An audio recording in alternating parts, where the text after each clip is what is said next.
MTV news Kannada ವಾಹಿನಿಗೆ ಸ್ವಾಗತ.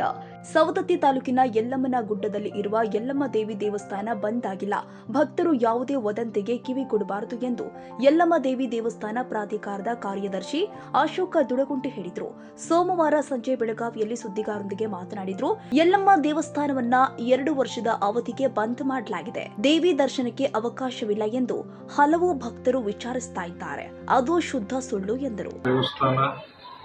ಯಲ್ಲಮ್ಮಗುಡ್ಡ ಸವದತ್ತಿ ದೇವಸ್ಥಾನದ ದರ್ಶನಕ್ಕೆ ಸಂಬಂಧಿಸಿದಂತೆ ಗ್ರಾಮೀಣ ಪ್ರದೇಶದಲ್ಲಿ ಭಕ್ತಾದಿಗಳಲ್ಲಿ ಕೆಲವು ಗೊಂದಲ ಮೂಡಿದೆ.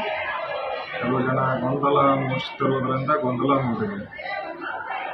ದೇವಸ್ಥಾನ ಸಂಪೂರ್ಣವಾಗಿ ಭಕ್ತಾದಿಗಳಿಗೆ ದರ್ಶನಕ್ಕೆ 1 ವರ್ಷ 2 ವರ್ಷ ಬಂದ್ ಮಾಡಲಾಗ್ತಾ ಇದೆ ಅಂತ ಏನೋ ವದಂತಿ ಇದೆ. ಅದೆಲ್ಲ ಸುಳ್ಳು ವದಂತಿ. ಕೆಲವು ಜನ ಕಿಡಿಗೇಡಿಗಳು ವದಂತಿ ಹಂಚ್ತಾ ಇದ್ದಾರೆ.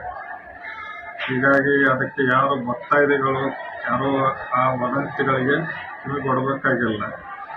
ಎಂದಿನಂತೆ ದರ್ಶನದ ವ್ಯವಸ್ಥೆ ಇರುತ್ತೆ. ದೇವಸ್ಥಾನ ಬಂದ್ ಆಗುವ ಕುರಿತು ಎಲ್ಲ ಊಹಾಪೋಹಗಳು ಗೊಂದಲಗಳು ಆ ತರನಾದಂಥ ಒಂದು ಪರಿಸ್ಥಿತಿ ಇಲ್ಲ. ದೇವಸ್ಥಾನ ನಿರಂತರವಾಗಿ ಭಕ್ತಾದಿಗಳ ದರ್ಶನಕ್ಕೆ ಅವಕಾಶ ಇರುತ್ತದೆ.